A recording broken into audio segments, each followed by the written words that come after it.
So let's talk about promotion then. I think the first real push that we did was through our own employees on LinkedIn. So and I'm sure we'll do another episode on this, we've got, I think it's the first company that I've ever worked at where all the employees are chomping at the bit to help market metadata. So thank you everyone at Metadata, because it makes our jobs easier and it helps amplify what we're trying to push out there.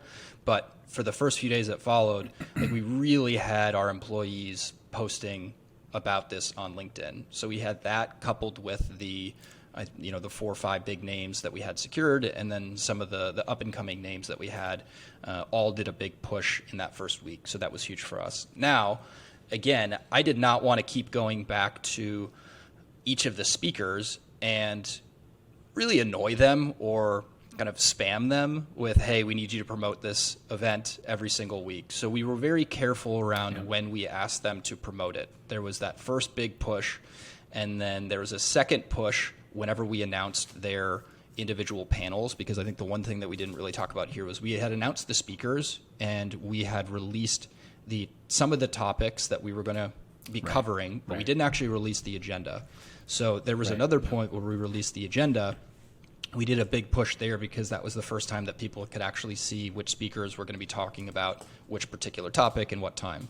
And then after that, leading up to it, we tried to have one announcement per week where we were really taking over LinkedIn and announcing a particular session. So that worked really well. And I think for us, and really me personally and a lot of the relationships that I had, I felt better because I was not saying, hey, can you just promote the hell out of this every single week, because I wouldn't want to do that if I were in that position either. And I think that went a long way too.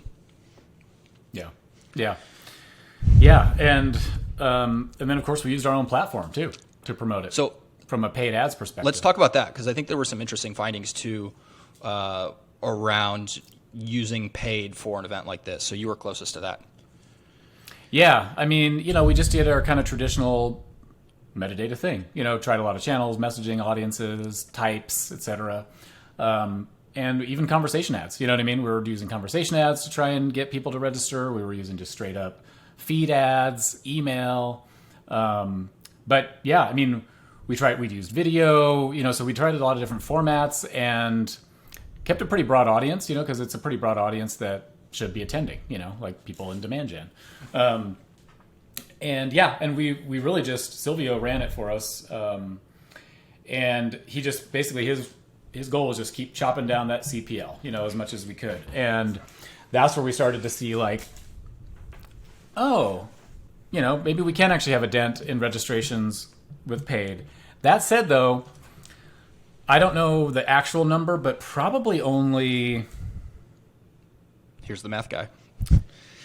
10 to 15% maybe of our registrants came from paid tactics. I want to say not much more than that. It was 4,400, and I think we had 300 or 400 that we brought in through paid. And we spent quite a bit of money. So in my mind, we didn't have to do it.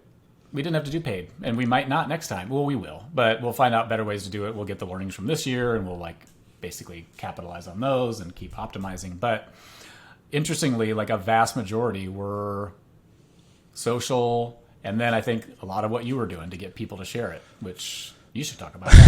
So I want to talk through, this will be a good example. I want to talk through the little contest that we ran leading up to it. So I'd been watching the registration count like a hawk, even more so when it was bumped up to 5,000.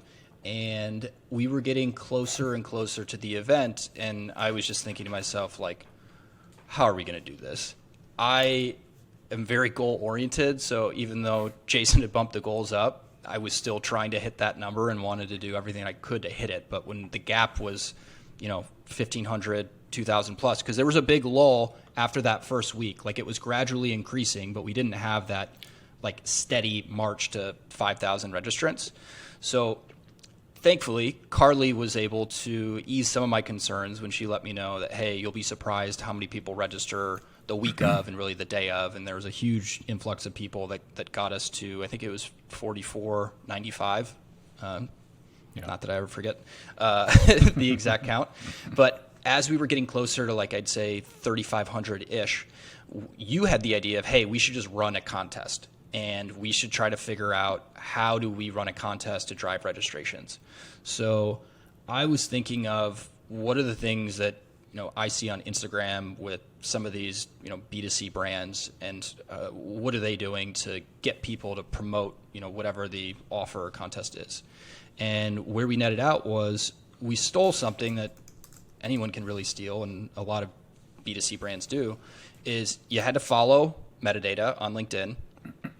You had to register for the event, and you had to post on LinkedIn just about why you were excited for the event itself or a specific session that you were most excited to attend. And if you did all of those things, and again, we did this manually, like the tracking of it, so we didn't have it all figured out, you then had a chance to win, I think it was one of 3 $500 Airbnb gift cards. So again, not very much effort required to get a pretty sizable gift. Now, we had no idea if it was going to work, and we tried it, and I'll speak for myself. I was kind of blown away at not just the fact that I think it did work at the end of the day, but how many people did it. And I posted about it on LinkedIn. We had, I think it was like 98 or 99 people who actually participated in this, which in the grand scheme of things may not seem like a lot of people, but know that we were marketing to marketers, and many of their networks are our exact audience that we were trying to get in front of. So that's 99 more people at a cost of $1,500 total to us to then advertise demand for their networks. We were blown away at how well that extended the reach for this. And I think we'll continue to do stuff like that. We're not going to do the same exact thing next year, but we were told by many of the attendees, like, we were pretty much owning LinkedIn in the B2B marketing world in the weeks leading up to it, and definitely that week and day of. Yeah, heavy organic promotion, and then getting people engaged before the event to actually, share some of that stuff. And it just amplifies it more than we ever could on our own, or even with paid, and so, because people are, again, more likely to follow through something from somebody they know, right? Oh, I know this person because I'm connected with them on LinkedIn. Oh, they're promoting this thing versus seeing an ad in their feed. And so, I was really, really excited about that. And I didn't know how it was going to work either. I was like, oh, will people really do this? I had no idea. Sure enough, absolutely they did. Yep. And they enjoyed it, and I think that's, they had fun with it.